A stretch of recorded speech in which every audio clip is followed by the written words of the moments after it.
ఈ విశ్వంలో ఎన్నో అద్భుత దృశ్యాలున్నాయి.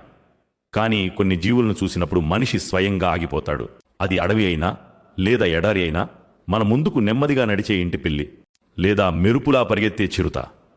ఒకే కుటుంబమైనా ప్రతి ఒక్కదిలో వేర్వేరు జ్ఞానం, వేర్వేరు లక్షణం. పిల్లి శాంతి, జాగ్రత్తకు ప్రతీక.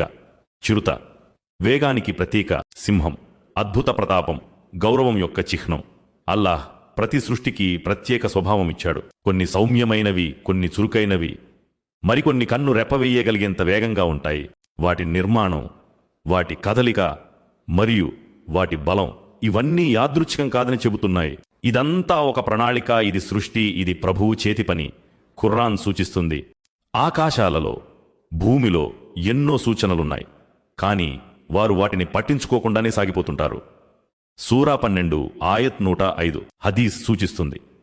సృష్టి గురించి ఆలోచించండి, అప్పుడు సృష్టికర్త గురించి మీ పరిజ్ఞానం పెరుగుతుంది.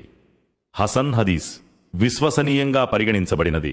ఎప్పుడైనా ఆలోచించండి, పిల్లి మీసాలు, చిరుత వేగం, సింహం దృష్టి, ప్రతి అంశం అల్లాహ్ యొక్క ఒక గొప్ప సూచనే. వాటి కళ్లకు చీకటి అడ్డంకి కాదు.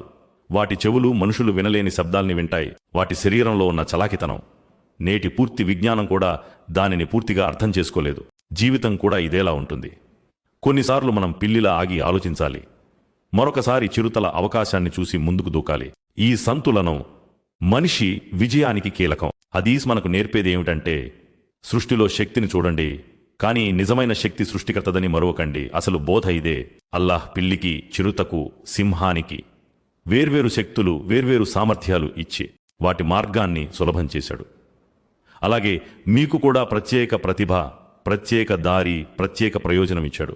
కాబట్టి పిల్లి దూకుడు చూసినా, చిరుత వేగం చూసినా, సింహం గంభీరత చూసినా మీ గుండెతో చెప్పండి, వారిని అంత అద్భుతంగా సృష్టించిన ప్రభువు నన్ను కూడా ఉద్దేశం లేకుండా విడిచిపెట్టడు. నా ప్రభువు నన్ను చూస్తున్నాడు, నన్ను నడిపిస్తున్నాడు, మరియు నేను చివరకు ఆయన వద్దకే తిరిగి వెళ్ళాలి.